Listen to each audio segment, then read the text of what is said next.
考古队说，这支地下军团到今天推估埋了将近8000件陶俑陶马，光1号坑就有14260平方米，底下压着6000多件。2号坑清出战车89乘，陶马472匹，各类士兵俑939件。3号坑面积只有520平方米，却是整支大军的指挥部。他们并不寒酸，动手的那群工匠龟毛到一个境界，这一集我们就叫他们龟毛狂魔。铠甲的甲片是一片一片编出来的，发辫是一股一股刻出来的，连跪在地上那位仁兄的鞋底针脚都刻，脚尖脚跟针脚密，脚掌中央针脚疏。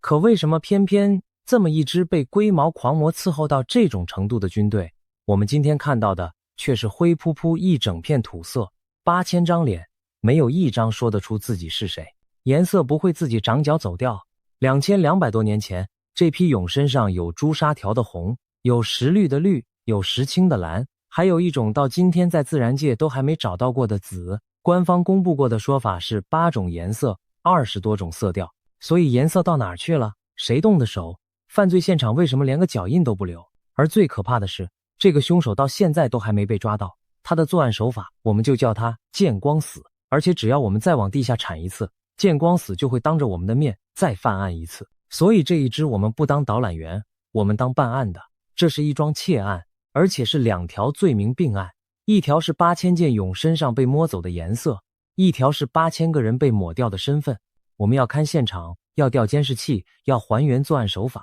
而在看现场的过程里，我们会撞见一个谁都没想到的目击者，他不在脸上，不在盔甲上，全场8000个嫌疑人一起装死不开口，只有这个抓耙仔把该讲的全讲了。报案时间1974年3月，陕西临潼的村民在打井，井还没打出水，先打出几块陶片和一个俑头。当时没人知道自己捅到了什么，村里的讲法是挖到瓦盆爷，一把锄头随手一铲，一个埋了2200多年的犯罪现场就这样被掀开。这大概是人类史上最莫名其妙的一次开图。案子一开，最先传开的不是颜色，是那句话：8000张脸，没有2张是一样的。这句话写在解说牌上，写在纪录片旁白里，写在几乎每一本讲秦朝的书上，听起来很浪漫，对不对？可是只要多想2秒钟，这句话就开始冒冷汗。如果每一张脸真的都不一样，那这些脸是谁的？答案只有2种。第一种，工匠只是在同一套样板上东改一点西改一点，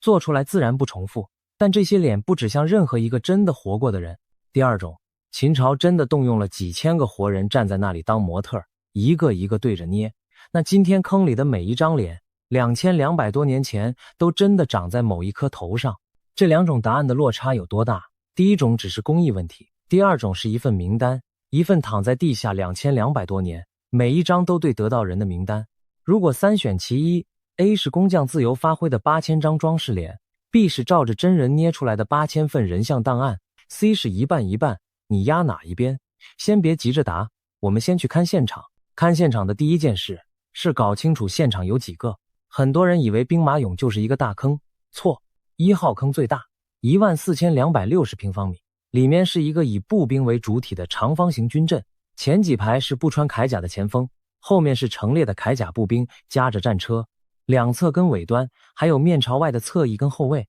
这个阵型有战术逻辑，不是随便排的。2号坑小很多，复杂度却高得多，形状不规则，内部切成好几个独立单元，弩兵、战车、车骑混编，骑兵各站一块，等于一支多兵种的合成部队。3号坑最小，只有520平方米，里面找不到成建制的作战部队，多数学者认为那是指挥机构。那第4个坑呢？空的。目前公开资料能确认的是，那里没有出土成组的陶俑。有学者推测，1号坑是右军，2号坑是左军，3号坑是指挥部，刚好缺一个中军。4号坑本来就是要放中军的，只是工程没完成。但要讲清楚，这是推论，不是定案。所以整个犯罪现场的规模是这样：一支有前锋、有主力、有侧翼、有预备队、有指挥部的完整编组军队。光凭这一点就知道，做这批东西的人不是在做装饰品，是在交一个国家级的专案。时间倒推回作案时间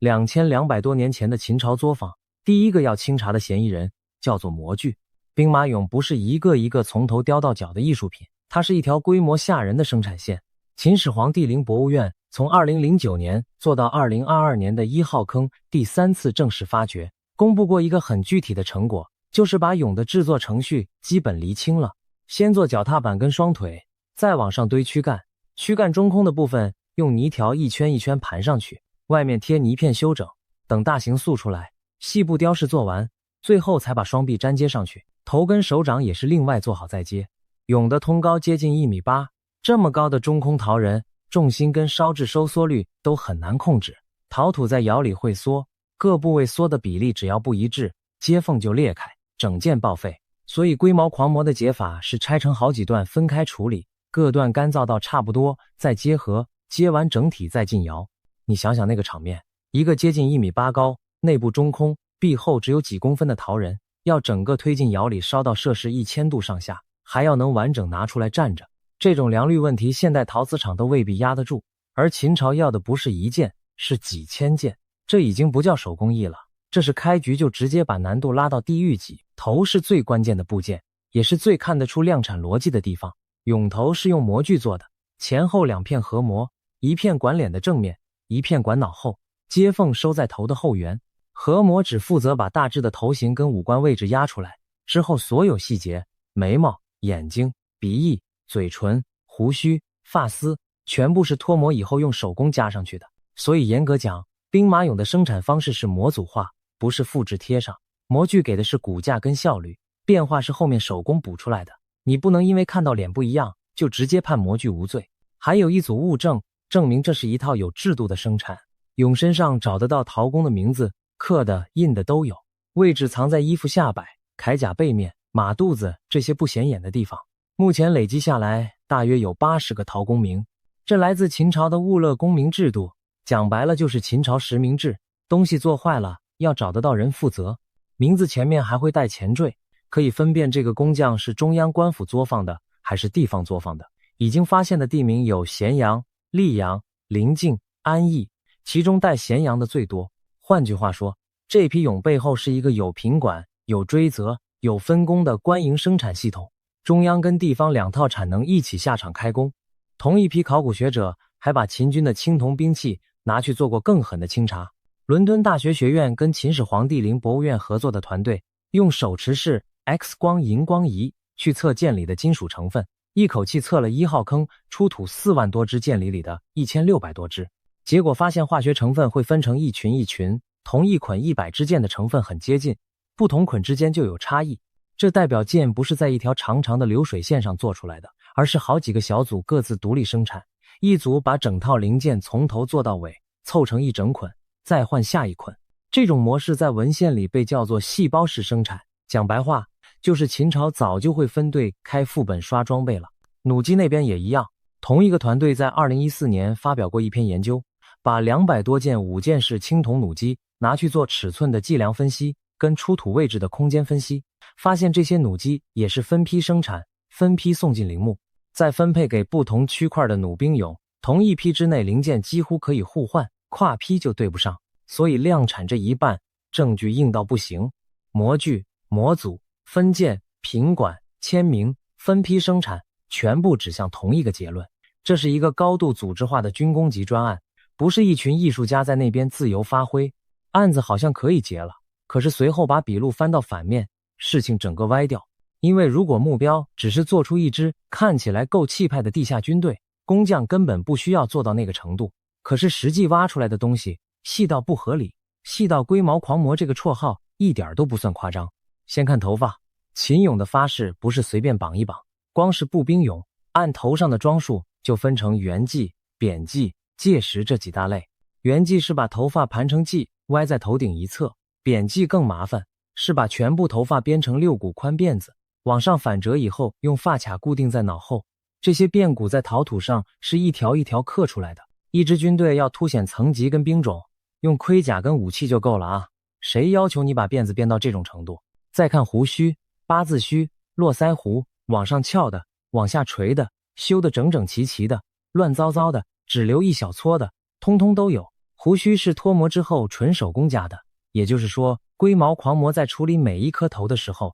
都得重新做一次不重复的决定，8000次。最夸张的是跪射俑的鞋底，因为姿势是单膝跪地，鞋底朝外露出来，龟毛狂魔就把鞋底的针脚一针一针刻了出来，而且针脚的疏密还跟着受力走，脚尖跟脚跟磨得凶，针脚刻得特别密，脚掌中间磨得少，针脚就疏。这是一个做给死人看，埋在地下不见天日的东西，2200年不会有半个活人翻过来检查，傻子才刻鞋底吧？可他就是刻了，而且刻对了，刻到连哪里磨得比较凶都对得上。铠甲也是同一个等级的找虐，龟毛狂魔把甲片一片一片做出来，大小、排列、方向、叠压、顺序都对应真实秦甲的编缀方式。肩部要活动，所以编得松；胸腹要防护，所以编得密。连把甲片串起来的皮条、打的结、垂下来的甲带都刻得出来。将军俑的甲又是另一套规格，甲片更小更精细，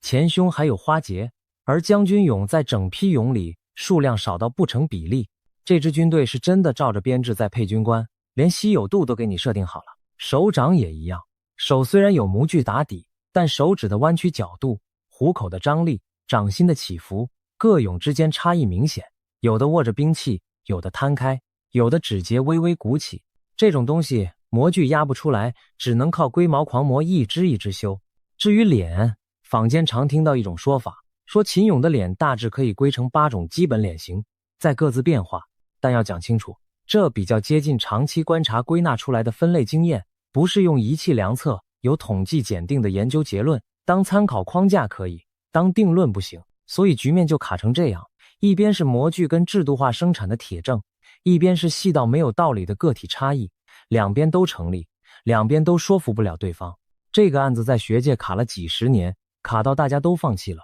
为什么卡这么久？因为所有人都盯着脸在看，而脸是全身上下最会说谎的地方。转机出现在2014年，有一群人决定不看脸了，他们去看耳朵。这个选择听起来很怪，对不对？可是背后有一整套办案逻辑，而且是刑警等级的逻辑。人的耳廓，也就是外耳路在外面那一圈软骨，形状在胎儿时期就已经定型，出生以后基本上只会等比例长大，结构不太会改变。耳轮的弧度对耳轮的分叉角度，耳屏的厚度，耳垂是连着脸颊还是垂下来的，这些部位的组合方式在人跟人之间差异非常大。大到什么程度？大到鉴识科学曾经认真想过拿它来抓犯人。这个领域叫做耳闻鉴识，概念是窃贼为了听屋内动静，会把耳朵贴在门板或窗玻璃上，留下的那个油脂印子理论上可以拿来比对身份。研究团队的主持人之一安德鲁·贝文接受媒体访问时就这样讲，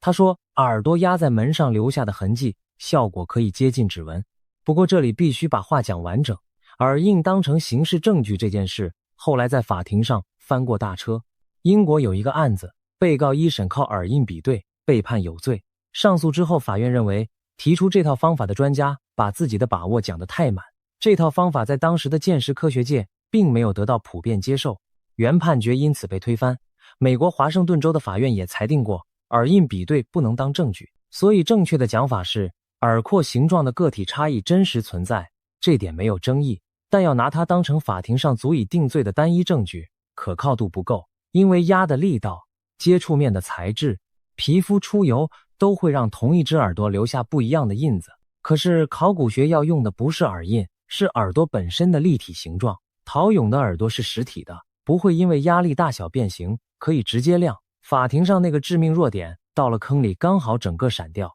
而且耳朵还有一个对办案来说完美到不行的特性，它是整张脸上最没有必要花心思的地方。龟毛狂魔如果只是想让每个俑看起来不一样，他会去改眼睛、改嘴巴、改胡子，因为那才是别人一眼会注意的地方。耳朵藏在头发跟头盔的边缘，站在坑边根本看不到。一个赶工的工匠最合理的做法就是所有耳朵通通用同一个模子压一压交差，反正没人会查。所以耳朵变成一个干净到不行的测试点。如果连耳朵都每一个不一样，那就不能再用刻意求变化来解释了，因为求变化根本轮不到耳朵。换个讲法，你会更有感觉。脸是拿来给人看的，会被工匠有意识的经营，耳朵不是。一个人没有动机去造假的地方，往往就是资讯最诚实的地方。讲白了，8000个俑早就串好口供了，脸在演戏，盔甲在演戏，只有耳朵没被买通。耳朵就是我们开场说的那个抓扒仔。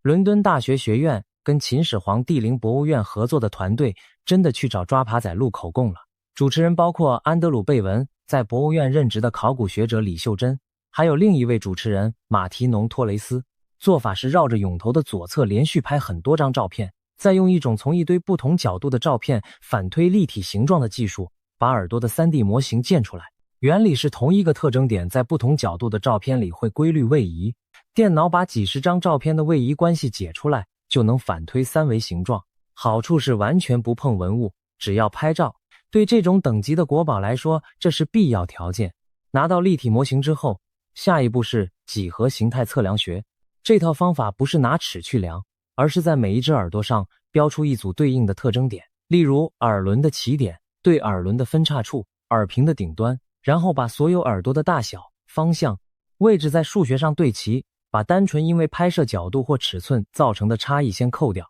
剩下来的才是形状本身真正的差异。每一只耳朵就这样变成一组可以互相比较的坐标数值，可以丢进统计里跑。至于为什么只取左耳，理由很实际，左侧的拍摄条件跟保存状况比较一致，统一取同一侧，才不会把左右耳本来就有的差异混进去。研究成果在2014年发表，刊在考古科学期刊上，样本数30只左耳，结果是这30只耳朵没有任何2只的形状是相同的，而且它们之间的变异幅度跟真实人类群体里量到的耳朵变异幅度是同一个等级，这里才是重点。作为对照组，同一个团队亮过的青铜兵器标准化程度高到零件几乎可以互换，同一批人，同一个工程，同一套管理制度底下，该统一的东西统一到极致，兵器规格几乎没有误差，而不需要统一的东西散开的程度刚好落在人群的范围里。这就不像随机的手工误差了，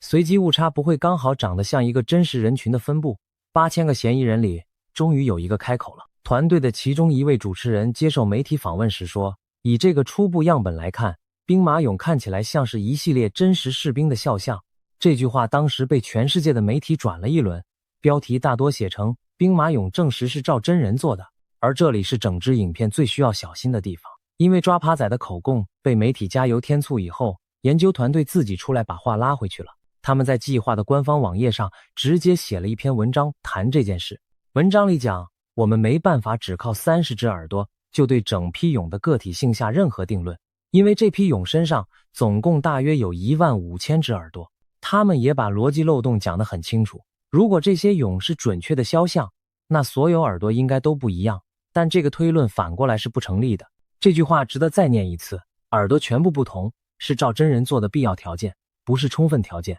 团队还讲明，这篇研究本质上是方法可行性的验证，最重要的成果是这个方法有效。他们证明的是用3维扫描加统计去量陶俑器官形状这条路走得通，不是证明了兵马俑就是秦朝士兵的个人肖像。那要怎样才算真的破案？团队自己提了方向。第一，把样本数拉上去，30只放大到几百只甚至上千只。第二，把同样的方法套到其他部位，鼻子、嘴巴、下巴都各自量一次，然后交叉比对。如果一个俑的耳朵、鼻子、嘴型在统计上是彼此独立地各自变化，那比较像随机的手工差异。但如果这些部位的变化是绑在一起的，某一种耳型比较长，配上某一种鼻型，那就强烈指向背后真的有一个人在当范本，因为只有真人身上的五官才会这样联动。这个检验还没做完，抓耙仔的口供也还没录完。诚实的讲法是，耳朵这条线索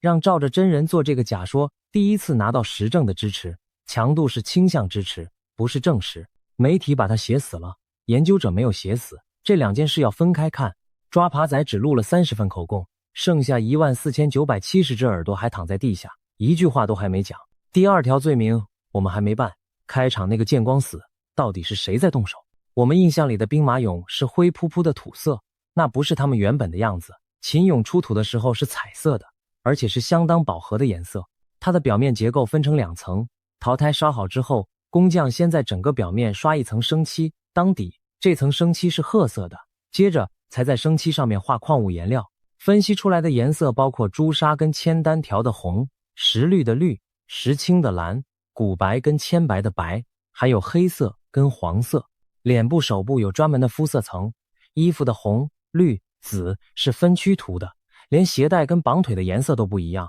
这批地下军团当年不是灰的，是花的，花到你第一眼看到会以为自己走错棚。其中最狂的一种颜色叫做中国紫，成分是硅酸铜钡，这个东西到今天在自然界都还没有被发现过，也就是说它是人工合成的。合成方式是把石青、石绿、重晶石、石英这些原料混在一起，加热到1000度左右，让它们反应生成新的化合物。有研究者推测，它最早可能是秦代方士在烧玻璃甲玉的时候意外弄出来的副产品，但没炼成，先掉了一个隐藏色出来。更妙的是，现代科学界再次遇到硅酸铜钡，是在研究特殊量子材料的实验室里。所以问题来了，这么漂亮的赃物，现在为什么一克都不剩？因为他们在出土的那一秒就被偷走了。见光死就是在这里现形的，凶手不是盗墓贼，不是自然风化，就是那层褐色的底漆。我们给它一个名字，玻璃心底漆。生漆在地下埋了2000多年，是在饱含水分的环境里达到平衡的。一旦被挖开接触到空气，玻璃心底漆开始快速失水，大约10几秒就翘起来卷曲，不到4分钟整片剥落。颜料是画在它上面的，它一卷，颜料整片跟着掉到底下的土里去。我们看到的那个土色，就是玻璃心底漆剥光以后露出来的陶胎本色。颜料掉去哪儿了？土里。捡得回来吗？捡不回来。10几秒是什么概念？是这批颜色一见到空气就开始读秒。你发现土里露出一块红，蹲下来拿刷子，还没刷2下它就开始翘。4分钟是什么概念？是你连回头喊人来看都来不及。一铲下去，天昏地暗，2200年的颜色当着你的面化为乌有，一代彩色天团就地解散，只留下一整排灰扑扑的替身杵在那里。见光死这3个字一点都没夸张，玻璃心底漆这个名字也真的没取错，碰不得，一碰就碎给你看。1970年代到80年代的发掘就是在这种情况下进行的，当时没有人知道底下藏着这一层机制，也没有任何现场的应对手段，等于是每挖出一个俑就亲手让它见光死一次。早期现场留下的记录里有不少描述都是同一个模式，看到颜色愣住，然后颜色没了。